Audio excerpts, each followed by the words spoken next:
Well, it's happened. They have indicted Donald Trump in New York.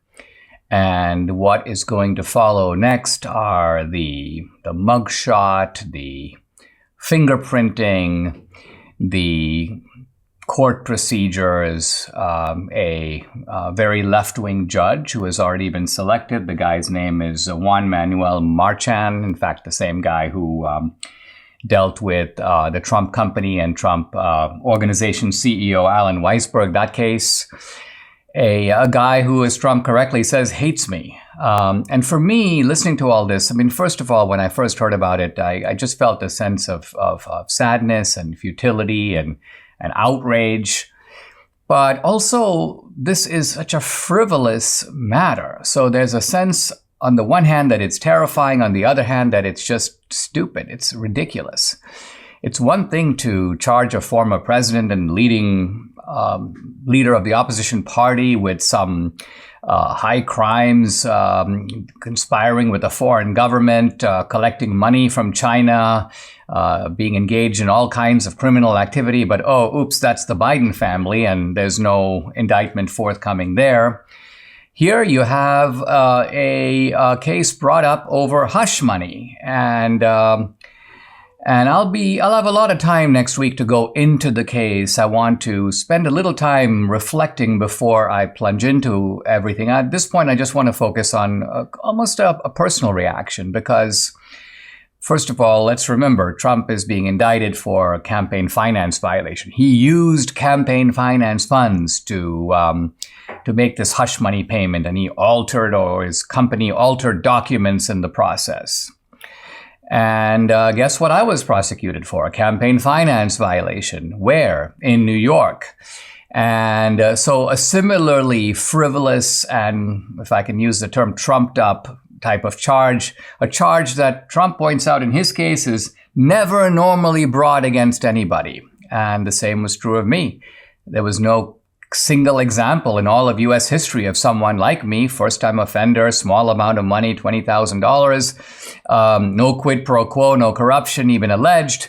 And yet here I was facing, again, not a misdemeanor, but a felony. Same with Trump. They're trying to take this campaign finance violation, which ordinarily would be a misdemeanor, and bootstrap it and elevate it to a felony. So the whole thing is a legal sham. It's a show trial.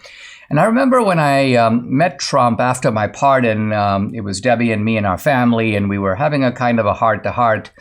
And I thanked him for the pardon, and he goes, yeah, Dinesh, it was the right thing to do. But then he said something else. He goes, well, gee, he goes, it wasn't that hard for me to grasp. They're trying to do to me what they did to you.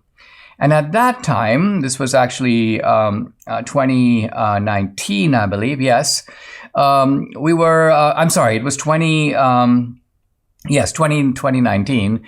We were talking about the impeachments. So Trump at that point was facing the possibility of a second impeachment, of which of course came after January 6th. And but impeachment is, although it's based upon the idea of a quote high crime or misdemeanor, in impeachment you don't go to jail. You just lose your job. You're just tainted. It's almost a political type of black mark.